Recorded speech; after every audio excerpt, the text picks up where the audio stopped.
Ya, sekarang yang berkembang adalah kuasa hukum dari Munarman akan mengambil langkah pra-peradilan pemirsa. Nah, ketika pra-peradilan akan diambil langkahnya, pasti harus punya alasan yang kuat pemirsa. Itu yang akan saya tanyakan langsung kepada Mas Aziz Yanuar di sini sebagai kuasa hukum dari Munarman. Benar bahwa akan melakukan pra-peradilan seperti Ya, itu? kalau rencana memang dari tim ada pemikiran atau ada rencana untuk itu. Akan tetapi tetap prosesnya itu nanti kita akan berdiskusi lebih lanjut, terus juga memperhatikan masukan dari keluarga serta dari Pak Munarman sendiri. Jadi masih kita kalau prosesnya sih kita sudah siap saja, tapi tetap untuk eksekusinya kita masih menunggu beberapa pihak tadi yang memang harus kita perhatikan masukannya. Oke, taruhlah bahwa pra-peradilan ini kan adalah langkah hukum, tapi pasti ini berawal dari ketidakadilan yang dirasakan oleh kuasa hukum, ada ketidakbenaran sebenarnya bagaimana? Ya, sebenarnya kita sedikit mengeluhkan ya perihal mengenai prosesnya seperti itu, penangkapan dan penahanannya kan, tetapi kan kemarin-kemarin sudah kita ulas juga dan prosesnya saat ini kita masih menunggu untuk pemeriksaan lebih lanjut, kemudian juga terkait pra-peradilan kita sudah siapkan, akan tetapi masih belum kita akan putuskan sementara ini. Oke, tapi mungkin langsung saja lah dikomentari, jangan ada ditutup-tutupin Mas Aziz. Sebenarnya dari proses penangkapan sudah tepat tidak? Mulai dari penutupan mata, bagaimana? Ya memang itu menurut pihak kepolisian kan memang standarnya seperti itu. Kemudian juga Densus juga berpendapat bahwa ini memang SOP dari Densus 88 seperti itu. Dalam setiap pelaku atau terduga ya teroris seperti itu. Jadi mereka beralasan seperti itu. Ya kita dari kuasa hukum pasti harus kontra lah seperti itu, tapi juga kita sampaikan dengan cara-cara yang baik dan elegan terkait dengan protes kita itu atau keberatan kita yang nanti sesuai dengan koridor hukum keberatan kita ajukan. Kemudian terkait penangkapan yang memang kita harus bisa lakukan saat ini tanpa koordinasi dengan pihak keluarga misalnya seperti itu. Tapi pada prinsipnya keberatan itu berdasarkan undang-undang juga seperti itu sih. Sebenarnya mungkin kalau agak susah juga, tapi harus saya tanyakan. Pak Munarman sebenarnya sudah tahu tidak bahwa sudah ada indikasi kepenangkapan gitu. Pasti kan kalau kita awam berpikir, masa nggak ada informasi sebelumnya bahwa wah sudah ada dugaan ke arah sana, ini bagaimana? Kalau kekhawatiran atau semacam prasangka ada ya pernah diutarakan kepada rekan-rekan seperti itu. Akan tetapi tetap pihak kami berhusnuzon dengan pihak penegak hukum bahwa prosesnya ini pun akan dilalui sesuai dengan koridor hukum yang memang digariskan ya oleh undang-undang seperti itu. Jadi kekhawatiran ada karena memang alurnya itu atau inilah strategi untuk ke arah sananya itu sudah kelihatan lah seperti itu dari pihak-pihak terkait yang dimana memang ini kan sudah lama dari tahun 2015 akan tetapi memang perlu juga diwaspadai. Sebenarnya sederhana itu aja. Oke, berarti pada saat kejadian penangkapan ini sedang berada di rumah ya? Apa sebelumnya apa yang dilakukan oleh Pak Munarman? Beliau sedang istirahat gitu kan, kemudian akan menunaikan sholat asar, kemudian ya alhamdulillah pihak kepolisian juga waktu itu menghormati, membiarkan atau mengizinkan untuk tetap sholat, kemudian juga menunaikan hajatnya, mandi segala macam. Jadi ditunggu juga lah seperti itu. Nah, sesaat lagi nanti saya akan berbincang dengan pastinya pengamat hukum pidana pemirsa, karena jikalau memang hal ini akan dibawa ke pra-peradilan, bagaimana kemudian pertimbangan hukum usai jeda berikut. Ya, selain pra-peradilan yang meskipun saya kulik berkali-kali memang belum keluar juga fix atau firmnya akan mengambil langkah pra-peradilan atau tidak. Tapi apapun itu sebenarnya perdebatan di sini memang seputar ketika Munarman disangkakan tindak pidana terorisme, apalagi mengenai baiat ISIS pemirsa. Langsung saja saya tanyakan kepada Bang Henry Yosodiningrat di sini. Bang Henry, selamat malam. Malam Jaja. Ya, Bang, ini kan yang sebenarnya menjadi awal perdebatan. Ya meskipun nanti jikalau diambil langkah hukum terkait pra-peradilan, tapi sebenarnya bagaimana Bang Henry? Baiat ISIS, prosesi penangkapan, ini menurut Bang Henry seperti apa?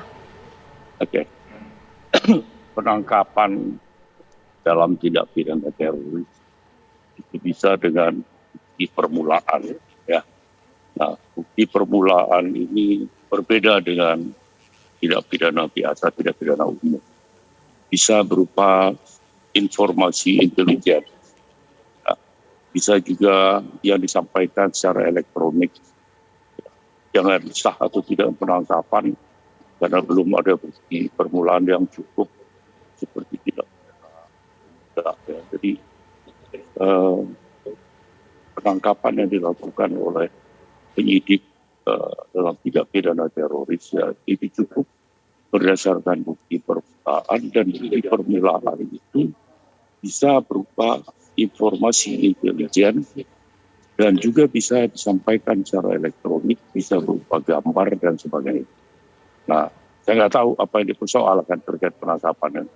Kalau dikatakan tidak sahnya di mana? Itu jadi jangan adalah terhadap satu langkah untuk menyelamatkan bangsa yang dilakukan oleh Densus 88 begitu. Oke, nah mungkin saya tanya kepada Mas Aziz karena ini kan kasusnya cukup berat yang disangkakan ya terkait tindak pidana terorisme, apalagi ada bayat ISIS yang dikatakan dilakukan atau diduga dilakukan. Harusnya SOP ini memang standar seperti ini. Apa yang diperdebatkan lagi? Bagaimana Mas Aziz? Ya, yang pertama kalau mengenai materi pra peradilannya mungkin kurang pantas atau kurang pas kalau saya ungkap di sini. Tapi memang kalau ditanya ada atau tidak, ada seperti itu. Dan itu sudah kita rumuskan lah seperti itu. Kemudian yang memang kita keberatan seperti itu atau kita kurang pas lah itu mengenai hak asasi manusianya seperti itu. Kan memang penangkapan dan penahanan itu diatur di pasal 25 dan 28 Undang-Undang 5 2018. Di situ ada ayat 1, ayat 2, ayat 3 seperti itu. Nah, itu di ayat 3-nya itu jelas bahwa harus menjunjung tinggi hak asasi manusia seperti itu.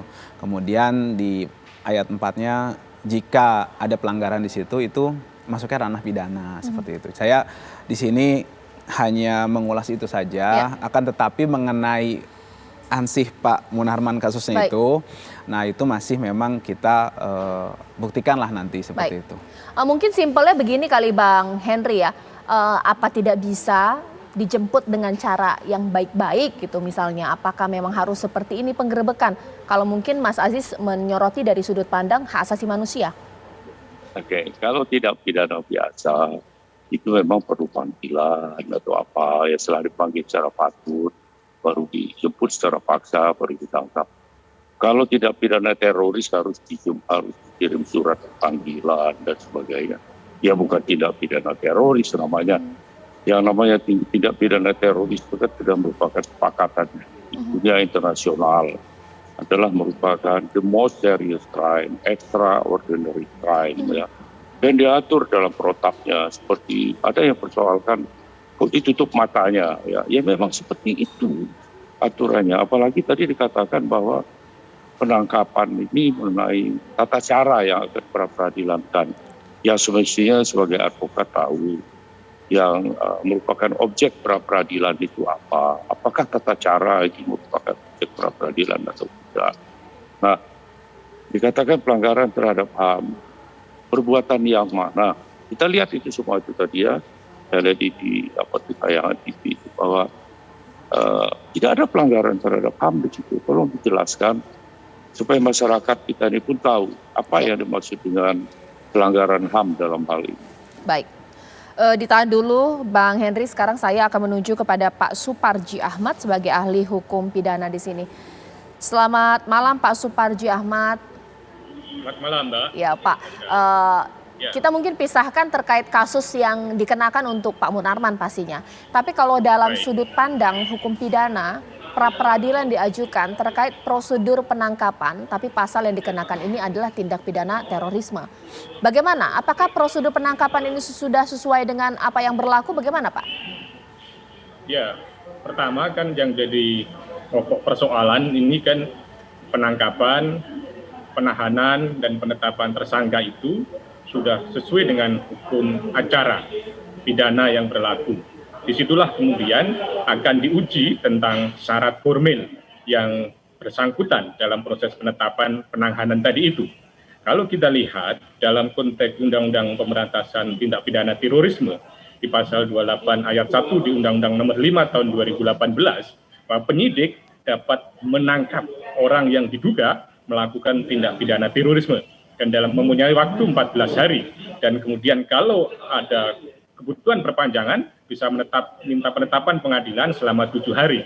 Itulah yang digunakan oleh penyidik dalam rangka penangkapan itu. Sejauh ini kita belum menemukan secara bukti nyata tentang pelanggaran-pelanggaran dalam konteks penangkapan tadi itu. Artinya memang ada dasar hukumnya untuk melakukan penangkapan itu, yaitu di pasal 28 ayat 1 tadi itu, diduga melakukan tindak pidana terorisme. Memang kalimatnya adalah kata-kata diduga, dan kemudian selama 14 hari itu maka kemudian memiliki kesempatan untuk menetapkan status yang bersangkutan.